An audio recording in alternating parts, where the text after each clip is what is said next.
사도행전 5장 17절에서 32절 읽겠습니다. 대제사장과 그와 함께 있는 사람 즉 사두개인의 당파가 다 마음의 시기가 가득하여 일어나서 사도들을 잡아다가 옥에 가두었더니 주의 사자가 밤에 옥문을 열고 끌어내어 이르되 가서 성전에 서서 이 생명의 말씀을 다 백성에게 말하라 하매 그들이 듣고 새벽에 성전에 들어가 가르치더니 대제사장과 그와 함께 있는 사람들이 와서 공회와 이스라엘 족속의 원로들을 다 모으고 사람을 옥에 보내어 사도들을 잡아오라 하니 부하들이 가서 옥에서 사도들을 보지 못하고 돌아와 이르되 우리가 보니 옥문은 든든하게 잠기고 지키는 사람들이 문에 서 있으되 문을 열고 본즉 그 안에는 한 사람도 없더이다 하니 성전 맡은 자와 제사장들이 이 말을 듣고 의혹하여 이 일이 어찌 될까 하더니 사람이 와서 이르되 보소서 옥에 가두었던 사람들이 성전에 서서 백성을 가르치더이다 하니 성전 맡은 자가 부하들과 같이 가서 그들을 잡아왔으나 강제로 못함은 백성들이 돌로 칠까 두려워함이더라.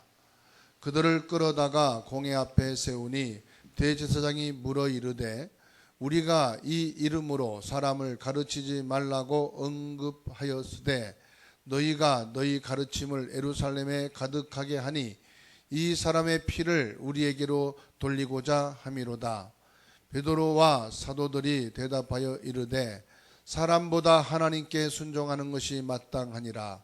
너희가 나무에 달아 죽인 예수를 우리 조상의 하나님이 살리시고 이스라엘에게 회개함과 죄사함을 주시려고 그를 오른손으로 높이사 임금과 구주로 삼으셨느니라. 우리는 이 일의 증인이요 하나님이 자기에게 순종하는 사람들에게 주신 성령도 그러하니라 하더라. 아멘. 오늘 말씀을 통해서 옥문을 여신 성령님이라는 언약을 붙잡고 성령의 역사하시는 응답과 축복을 누리는 귀한 시간 되기를 주의 이름으로 축원합니다. 우리는 육신을 입고 세상에서 눈에 보이는 것을 기준으로 살지만 영적인 것에 민감해야 합니다. 성경에는 믿음에 대해서 말씀하고 있습니다. 히브리서 11장 1절로 3절 말씀에 믿음은 허상이 아니고 실상이라고 말씀했습니다. 믿음은 바라는 것들의 실상이요 보이지 못하는 것들의 증거니라. 보이지 않는 것을 믿지만 우리의 실상 속에 나타나는 영적인 사실을 알아야 된다는 말입니다. 영적인 사실을 모르고 살게 되면은 큰 혼란을 겪게 되죠. 고린도후서 4장 16절로 18절 말씀에 보면 우리가 낙심하지 아니하노니 겉사람은 후패하나 우리의 속은 날로 새롭도다 말씀하고 있습니다. 사람이 나이를 먹고 살아가면서 육신은 약해질 수밖에 없지요. 그렇지만 우리의 영은 날로 새롭게 되어지는 성령의 세임을 얻게 된다는 말씀입니다. 우리가 잠시 받는 환난에 경한 것이 지극히 크고 영원한 영광에 중한 것을 우리에게 이루게 함이니 우리의 돌아보는 것은 보이는 것이 아니요 보이지 않는 것이니 보이는 것은 잠깐이요 보이지 않는 것은 영원하다 말씀하시죠. 우리의 육신은 이 땅에 사는 것이 기한이 있습니다. 아무리 오래 살아도 천년 만년 영원히 살 수가 없습니다. 그렇지만 우리 안에 하나님의 형상으로 지음받은 영혼은 영원하다 이 말입니다. 절대로 죽지 않는 존재란 말이죠. 그리고 사람에게는 정신과 영혼이 있습니다. 영혼이 육체를 떠나는 날, 끝나는 날입니다. 그런데 이 정신과 영혼은 눈에 보이질 않습니다. 아무리 과학의 장비, 의학기술이 뛰어나다 할지라도 영혼을 사진으로 찍어낼 수는 없습니다. 정신을 사진으로 나올 수가 없습니다. 그러나 눈에 보이지 않는다고 해서 없는 것이 아니죠. 보이는 것은 잠깐이고 보이지 않는 것은 영원하다고 말씀했지 않습니까? 육신은 땅에 묻히면 끝이지만 우리 인간에게 있는 영혼은 영원합니다. 그래서 요한 3서 1장 2절에 사랑하는 자여 내 영혼이 잘된 같이 범사가 잘되고 강건하기를 원하노라 말씀했습니다. 사람들은 육이 잘되고 건강하고 성공하기를 원합니다. 그러나 성경에서는 영혼이 잘되어야 된다. 영혼이 건강해야 된다. 영혼이 힘을 얻어야 된다. 영적인 축복을 받아야 우리가 강건하게 살게 되고 이 땅에서 하나님의 축복을 누릴 수가 있다는 말씀입니다. 그래서 히브리서 1장 1절에 구원받은 하나님의 자녀는 눈에 보이는 것을 기준으로 살면은 절대로 안 됩니다. 실패할 수밖에 없어요. 눈에 안 보이는 것을 기준으로 살아야 합니다. 그게 뭡니까? 하나님은 영이시니 그랬어요. 즉 하나님의 영은 눈에 안 보인다는 말씀이죠. 공산주의는 전부 물질 중심입니다. 그래서 공산주의 사상이 유물론주의 사상이다 그렇게 말합니다. 이 땅의 모든 것을 물질로 바라보고 계산을 합니다. 사람이 어느 정도 값어치가 있느냐 돈으로 환산합니다. 그렇지만 사람이 죽으면 가치가 없어요. 그런데 살아있는 사람은 돈으로 환산할 수가 없습니다. 머리가 빠져서 심는데도 몇 천만 원이 들어가요. 또 눈 시력만 하는데도 엄청난 돈이 들어갑니다. 치과에다가 귀에다가 모든 머리부터 발끝까지 살아있는 사람의 모든 것은 돈으로 환산할 수가 없어요. 그런데 이것을 공산주의는 유물론, 물질로 계산하고 물질로 바라본다 이 말이에요. 그래서 물질적인 가치가 없으면 가차없이 어떤 사람이든 간에 없애버립니다. 그래서 공산주의는 결국 무너지고 말았어요. 하나님을 모르면은 저주와 재앙과 정신 문제, 영적 문제를 피할 수가 없습니다. 그래서 로마서 8장 26절에 말씀합니다. 성령께서는 우리의 연약함을 아시고 탄식하여 기도하신다. 연약한 우리를 도우신다고 말씀하고 있어요. 무엇으로 돕느냐? 연약한 우리를 위해서 성령께서 간구하신다 그랬습니다.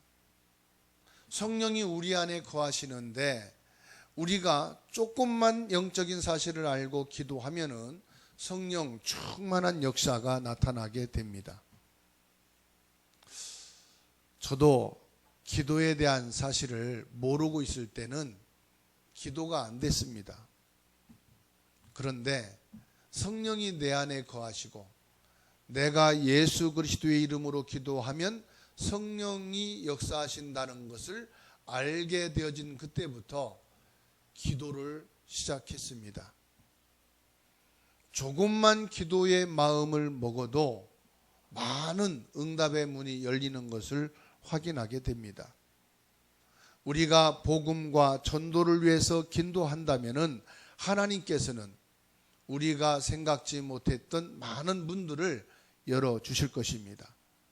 그래서 혹시 여러분 중에 경제일로 또 산업과 학업과 여러분들에게 와 있는 문제로 낙심하고 걱정하는 분이 계십니까? 이것이 의식주 문제 해결을 위한 기도가 아니고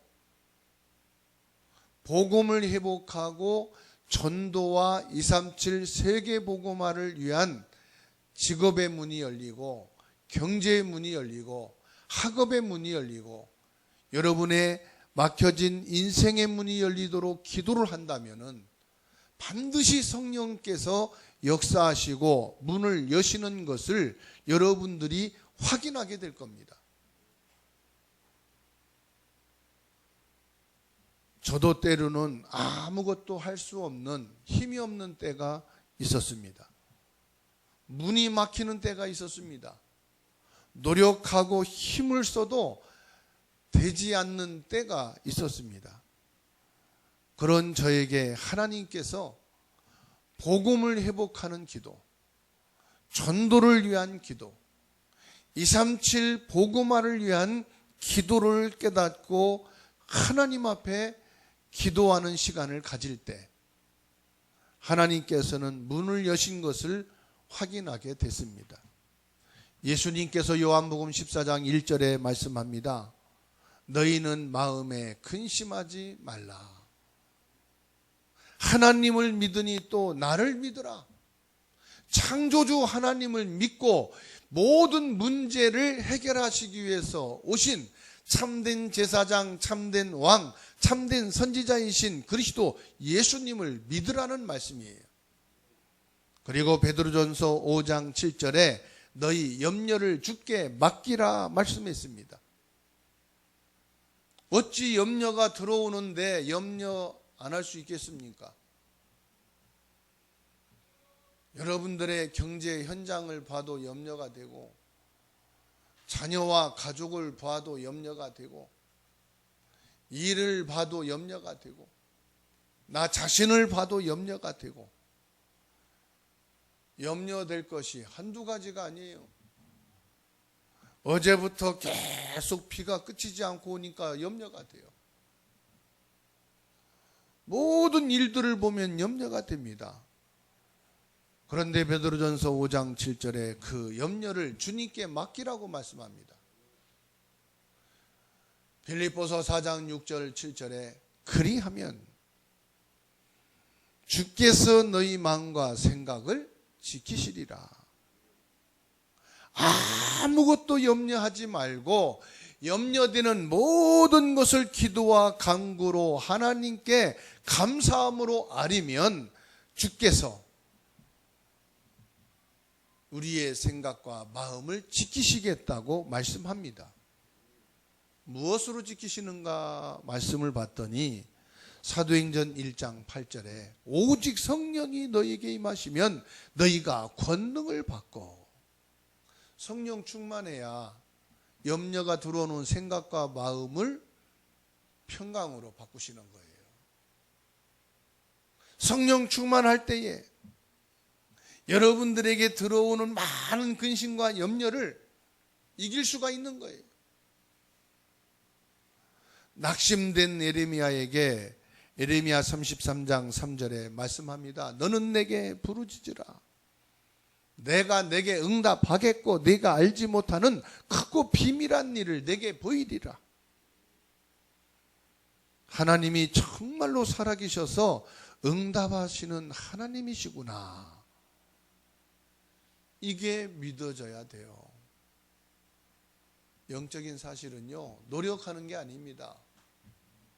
막 파고드는 게 아니에요. 영적인 것은 믿어야 됩니다. 육신과 세상의 일은 노력을 해야 됩니다. 힘을 써야 됩니다. 사람과의 관계를, 일을, 경제를, 학업을 노력하는 만큼 되게 돼 있어요. 그러나 영적인 것은요, 믿지 않고 철야하고 금식하고 산기도 바다기도 무슨 기도를 할지라도 될 수가 없어요. 그래서 영적인 것은 믿어야 됩니다. 영적인 하나님을 믿어야 되고 하나님이 주신 말씀을 믿어야 됩니다. 그러면 왜 믿으려고 하는데 믿음이 안 생기느냐?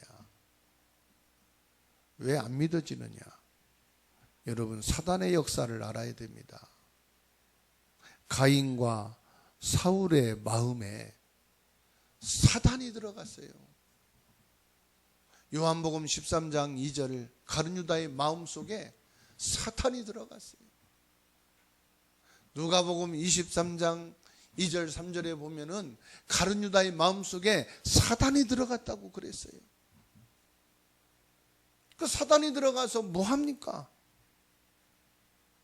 창세기 4장 5절에 가인이 몹시 분하여 안색이 변했다 그랬어요. 왜? 하나님은 동생 아벨의 피의 제물은 받으시고 자기의 정성을 다한 곡식의 제물은 받지 않았어요. 언약의 예물을 받으시고 언약이 없는 예물은 하나님이 받지 않으셨어요. 그런데 가인은 육신적으로 이것을 생각하고 판단했어요. 안색이 변했다. 분이 가득했다. 결국은 뭐냐? 8절에 보니까 가인이 그의 아우 아벨을 쳐 죽이니라. 사무엘상 16장 15절에 보면은 악령이 사울을 번뇌케 하였다. 번뇌함이 뭔지 아십니까? 근심과 염려가 가득했다 이 말이에요. 이게 사단의 역사입니다. 오늘 사도행전 5장 18절에 보니까 사도들을 감옥에 가두었습니다. 영적인 것을 모르고 눈에 보이는 것만을 따르는 사람들을 보십시오. 영적인 것은 신경도 안 써요. 하나님도 안 믿지, 성령도 안 믿지, 예수 그리스도도 안 믿지. 그러니까 오로지 나의 일, 물질 손해받는 거, 이거에만 정신이 집중하고 여기에만 모든 것을 계산합니다. 여러분이 물질 손해보는 것 같죠? 예배 드리려면 문을 닫아야 되고 헌금을 하고 뭔 헌신을 하고 손해보는 것 같죠? 성경에 말씀했습니다. 냉수 한 그릇도 상급을 잃지 않을 것이다. 30배, 60배, 100배의 결실을 이룰 것이다. 이삭에게 100년의 축복을 주셨어요. 하나님께서는 여러분에게 1000배, 10,000배로 돌아오는 축복을 반드시 주실 것인데 육신의 기준으로만 계산하고 판단하니까 평생을 계산해 보십시오. 모자르지. 항상 부족합니다. 왜 그렇습니까? 늘 육신적으로 계산하고 세상만 바라보니 그렇습니다. 그래서 예수님이 말씀했어요. 사도행전 1장 8절에 오직 성령이 너희에게 임하면 너희가 권능을 받는다. 눈에 보이지 않는 세계가 있다 이 말이에요. 영적 세계가 있다 이 말입니다. 눈에 보이는 것을 바라보는 사람은 오로지 눈을 뜨고 감을 때까지 의식 줍니다. 죽을 때까지 의식 줍니다. 내가 진짜 먹고 싶은 거 먹고 죽고 싶다. 소원이 그래요. 자식을 불러다가 내가 먹고 싶었던 거 시클 먹고 죽어야겠다. 진짜 그러다니까요. 당신이 먹고 싶었던 거 시컷 드시고 깊이 잠잤는데 안 일어났는데 가서 보니까 소천하셨어. 여러분, 영적인 것을 아는 사람은 나의 소원이 우리 자녀들이 진짜 복음 알기를 원한다. 그리고 진짜 복음을 모르는 우리 가족, 형제들이 예수 그리스도를 믿고 전도되기를 원한다. 그리고 237 세계복음화가 하나님의 소원인데 내가 못다한 이 237 복음화를 우리의 자녀들이 이어서 하고 우리 성도들이 이 일을 이어서 감당하기를 원한다. 얼마나 멋있는 유언입니까? 얼마나 멋있는 소원입니까? 그래서 오늘 찬양을 가사를 의미하면서 그래, 하나님의 소원, 주님이 원하시는 것, 그것에 나야를 드리고 나의 모든 것을 올인한다면 하나님께서 나의 모든 인생과 우리 후대와 자손 대대로 하나님의 복을 받을 것인데 말이에요. 사단이 이것을 못 보게 한다 이 말이에요. 오로지 먹고 사는 의식주, 이거에 매달려 이것을 위해 살다가 이것으로 인생을 끝나게 하는 것이 사단의 전략이다 이 말이에요. 여러분 보세요. 에덴 동산에서 아무 부족함이 없는데도 아담과 하와를 넘어뜨린 게 육신의 것 아닙니까? 절대로 영적인 것을 가지고 사단은 넘어뜨리질 않아요. 눈에 보이는 거, 육신적인 거, 세상적인 거, 내 눈으로 계산할 수 있는 거, 이것 가지고 다가와서 유혹했는데 하나님의 지음을 받고 하나님의 에덴 동산에 세운 아담과 하와가 여지없이 넘어졌다 이 말이에요. 이 사단이 지금도 나를 넘어뜨리는데 아닙니다. 육신적인 거예요. 세상적인 거예요. 의식주의에 관계된 거예요. 그래서 예수님이 마가복음 3장 13절로 15절에 내가 너희를 부른 것은 내가 너희와 함께 있기 위함이요 전도도 하며 귀신을 내쫓는 권세도 있게 하려 함이라.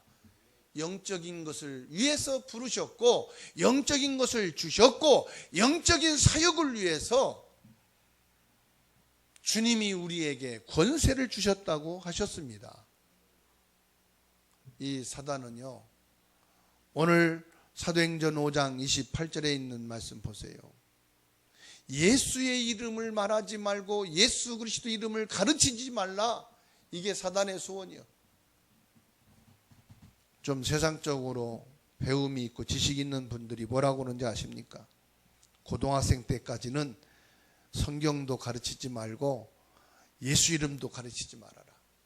객관적으로 세상 지식과 학문 다 들어간 다음에 자기가 기준을 가지고 판단할 수 있을 때 불교든 기독교든 어떤 종교를 배우고 자기가 선택해서 종교는 자유니까 믿어야 된다. 이렇게 가르치라고 말합니다. 천만의 말씀이에요. 태아 때부터 뇌가 형성되고요. 1살 때 이미 그 인격이 형성된다고 그래요. 뭐가 그 어린아이에게 각인되고 들어갔냐에 따라서 그 아이의 일생과 미래가 좌우된다는 걸 모르시죠? 하나님이 인간을 창조하시기를 처음부터 하나님의 형상으로 지으셨어요. 영적인 존재로 지으셨어요. 먼저 세상과 육신의 지식이 들어가 버리면 시편 14편 1절에 있는 말씀대로 어리석은 자들이 마음에 이르기를 하나님이 없다. 그래서 공산주의 사상이 들어가는 겁니다. 부모든 자식이든 공평해야 된다. 요즘은 뭔지 압니까? 사람도 짐승도 공평해야 된다. 이렇게 주장합니다. 그게 말이 맞습니까? 저 유럽에서는 고양이하고 결혼식을 합니다. 죽을 때 키우던 고양이에게 재산 다 물려줍니다. 이게 공평입니까? 사람이요, 영적인 사실을 모르니까 정신병자가 돼버려요. 어떻게 고양이하고 결혼식을 합니까? 어떻게 개하고 결혼식을 합니까? 어떻게 어항에 키우는 붕어에게 재산을 물려줍니까? 어릴 때부터 어항에 물고기를 키우던 가정에서 물고기가 죽으니까요, 아이가 막 슬퍼 울어요. 아이를 위로하고 달래주기 위해서 온 가족이 모여가지고 어항에서 죽은 물고기를 꺼내다가 장례식을 치릅니다. 그게 정상적인 사람입니까? 개가 죽으면은요, 장례식을 치릅니다. 다른 나라가 아니에요. 가까운 일본인데 지금 한국도 그러고 있어요. 3명 중에 한 가정이 지금 강아지를 키우고 있어요. 나쁘단 말이 아닙니다. 사람을 낳고 키워야 되는데 사람을 낳고 키우는 건 힘드니까 사람 대신에 강아지를 키우겠다는 거예요. 그런데 자기가 먹고 살면서 죽게 되니까 그것을 누군가에게 주기는 아깝고 누구에게 주느냐? 강아지에게 줍니다. 이 강아지를 잘 키우고 강아지가 죽을 때까지 잘 보살피는 사람에게 이 자산의 3분의 1을 주고 3분의 2는 이 강아지 장례식 때 전부 써달라. 법적으로 그렇게 딱 맺어놓습니다. 그럼 어쩔 수가 없어요. 법으로 집행하니까. 그러니까 뭐요? 애완동물로 키우던 동물에게 화려하고 어마어마한 돈을 들여서 장례식을 치를 수밖에 없어요. 유언을 그렇게 해버렸으니까. 자, 상식적이고 지식이 있는 여러분에게 물을게요. 이게 정상적인 생각이에요? 미친 생각이에요? 완전히 돌아버린 생각이에요. 그러니 영적 문제가 올 수밖에 없잖아요. 영적인 눈을 뜨지 못하니까 지금 사도행전 5장 28절에 예수의 이름을 사람들에게 가르치지도 말고 전하지도 말라. 사단이 제일 싫어하는 이름, 예수 그리스도 말하지 말라. 그래도요, 예수 이름은 좀 말합니다. 왠지 아십니까? 세계 4대 성인 중에 한 사람으로 올려놨거든. 예수 기독교 창시자로 올려놨거든. 그러니까 종교인으로 구분해 놨으니까 중도 예수 가르치고요, 신부도 예수 말하고요, 무당도 예수 말하고요, 세상 지식인도 학자도 예수 말합니다. 그런데요, 그리스도는 말하지 않습니다. 그리스도 말하면 기분 나쁘거든. 그리스도는 원죄를 해결하신 참 제사장이라고 그러니까. 그리스도 그러면은 사단을 꺾은 참된 왕이라고 그러니까. 그리스도는 하나님 만나고 생명을 얻을 유일한 길이라고 말하니까 그리스도는 기분 나빠해요. 무당에게도 그리스도 말했거든요. 그리스도가 뭔 뜻이냐고 해서 얘기했더니 얘기하지 말라고 딱 그러더라고. 학자들에게도요, 지식인에게 그리스도 말해보세요. 왜 그리스도가 유일성이냐? 그리스도 말하지 마. 예수는 말하되. 그렇게 말합니다. 여러분, 그리스도 믿습니까? 그리스도를 예수로 믿어야 진짜 믿는 사람이야. 그리스도는 뭐냐? 원죄를 해결하신 유일한 제사장이에요. 사단, 영적인 존재를 꺾으신 유일한 왕이셔요. 하나님 만나고 구원받을 유일한 선지자셔요. 영적인 눈이 어두운 사람은 예수 그리스도가 무슨 말인지도 모르고 들어도 그냥 허하고 있어요. 그런데 진짜 그리스도의 뜻을 알고 믿는 자는 변화되게 되어 있어요. 저는 처음에 이해를 못했습니다. 어릴 때. 아니, 목사님이 왜 죄를 졌나? 아니, 장로 중직자들이 저렇게 평생 예수 믿으면서 왜 불신앙하고 왜 저런 짓을 하나? 왜 대를 이어서 신앙생활 한다면서 왜 저렇게 믿음이 없고 흔들리고 왜 불신자로 넘어가고 왜 무당이 되고 왜 저러나? 전 이해가 안 됐어요. 그런데 이제는 이해됐어요. 영적인 거를 모르고 열심특심으로 교회를 다니면 목사도 될 수 있고 장로도 될 수 있고 대를 이어서 교회도 다닐 수 있고 교회도 지을 수 있고 교회에서 여러 가지 일도 할 수 있다. 그런데 영적인 사실을 모르고 영적인 사실을 안 믿으면 변화될 수가 없다. 영적 사실을 알고 믿는 자는 변화되게 되어 있다. 응답이 오게 되어 있다. 성령이 역사하게 되어 있다. 아멘입니까? 두 번째로 성령이 역사하시는 것을 알아야 됩니다. 성령께서는 옥문을 여셨어요. 19절에 보니까 주의 사자를 보내서 옥문을 열었다 그랬어요. 여러분, 우리가 기도하고 있을 때 주님께서 성령으로 역사하시고 주의 사자를 파송하시는 줄을 믿으시기 바랍니다. 출애굽기 4장 19절에 중요한 사건마다 모세가 위기가 있을 현장마다 앞서 뒤에 주의 사자를 보냈어요. 열왕기상 19장 1절로 7절에 엘리야가 지쳐 쓰러져 포기하고 있을 때 하나님이 주의 사자를 보내서 떡과 물을 먹이시고 마사지를 해서 힘을 얻어 호렙산까지 달려가도록 축복하셨습니다. 열왕기하 19장 35절에 히스기야 왕이 기도할 때에 그날 밤에 주의 사자를 보내셔서 아수르 군사 18만 5천을 조용히 죽게 만들었습니다. 다니엘 3장 8절에서 23절 보니까 사드락 메삭 아벳느고 세 청년이 불 속에 던짐받기 전에 주의 사자를 보내셔서 불에 타 죽지 않도록 지켜주셨습니다. 다니엘 6장 20절에 다니엘을 사자굴 속에 집어 던지니 주의 사자가 사자의 입을 막아 다니엘을 지키셨습니다. 저와 여러분들은 믿는 것이 육신적인 겁니까? 영적인 겁니까? 영적인 사실을 믿으시기 바랍니다. 영적인 사실, 성령의 역사를 믿으면 성령께서는 육신의 일에도 나타나신다 이 말이에요. 내가 영적인 사실을 믿고 성령의 역사를 믿을 때 성령께서는 홍해에도 역사하시고 요단에도 역사하시고 사자굴에도 역사하시고 불구덩이에도 역사하시듯이 여러분의 질병에도 역사하시고 여러분 관계된 사람에게도 역사하시고 여러분 경제 속에도 역사하심을 믿으시기를 주의 이름으로 축원합니다. 옥문을 여는 것은 아무것도 아니에요. 홍해를 가르셨는데.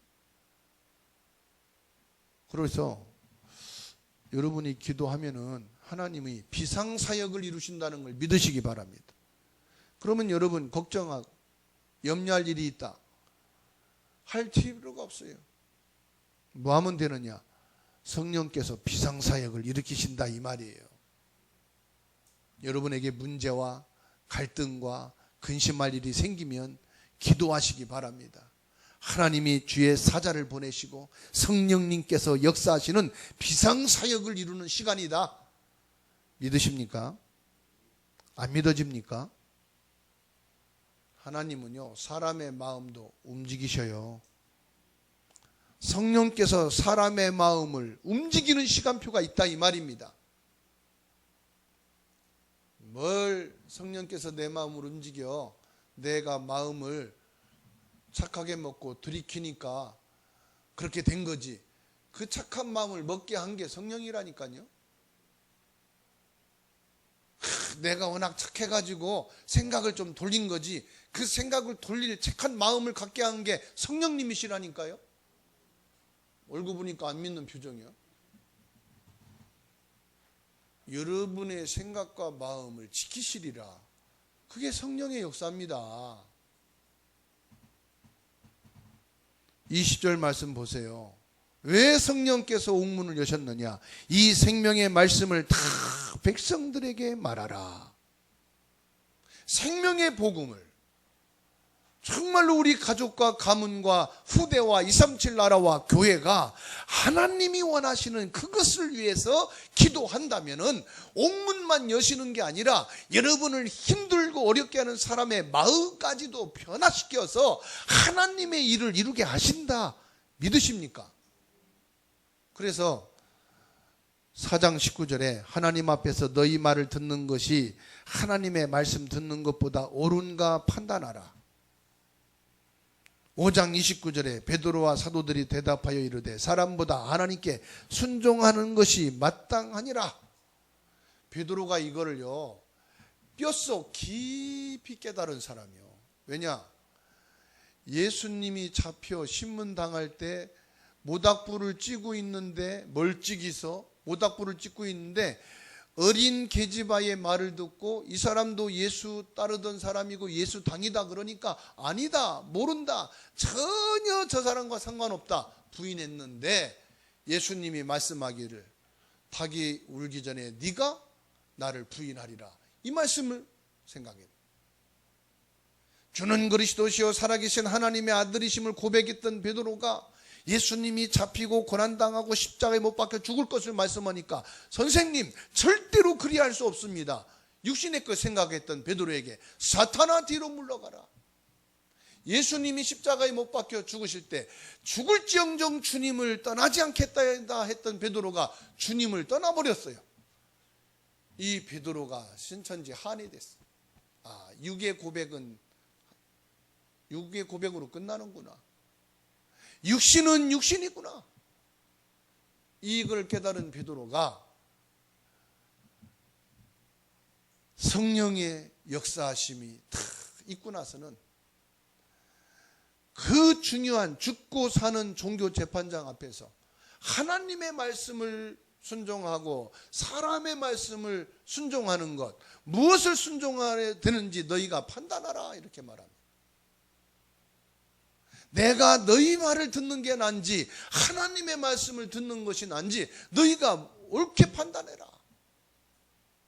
베드로가 체험한 거예요. 나도 내 육신을 믿을 수 없고 장담할 수 없다. 내 생각, 내 고백도 나는 보장할 수 없다. 성령께서 내 안에 거하시고 성령이 나와 함께 계시고 성령으로 역사하실 때 나는 죽음 앞에서도 주님을 고백하고 엄청난 지금 제사장들 앞에서 누구의 말을 순종하는 것이 옳으냐, 여기에 대한 가슴을 갖고 지금 자기의 신앙을 고백하는 겁니다. 사랑하는 성도 여러분, 정말로 성령께서 지금 내 안에 거하셔서 하나님께 순종하고 예수 그리스도의 언약의 말씀을 붙잡고 나가는 축복의 사람이 되기를 주님의 이름으로 축원합니다. 이런 베드로에게 29절로 31절에 말씀을 주십니다. 현장에 있던 얘기지만 이 베드로가 두렵고 떨고 배신하고 도망갔던 이 베드로가 담대하게 예수가 그리스도 되심을 선포하고 그리스도가 부활하셔서 지금 너희를 회개케 하고 하나님 앞에 돌아오게 하는 이 성령의 역사를, 성령의 축복을 받으라고 지금 말하는 것이요, 하나님이 주신 메시지예요. 32절을 봅니다. 우리가 이 일의 증인이요 하나님이 자기에게 순종하는 사람들에게 주신 성령도 그러하니라 하더라.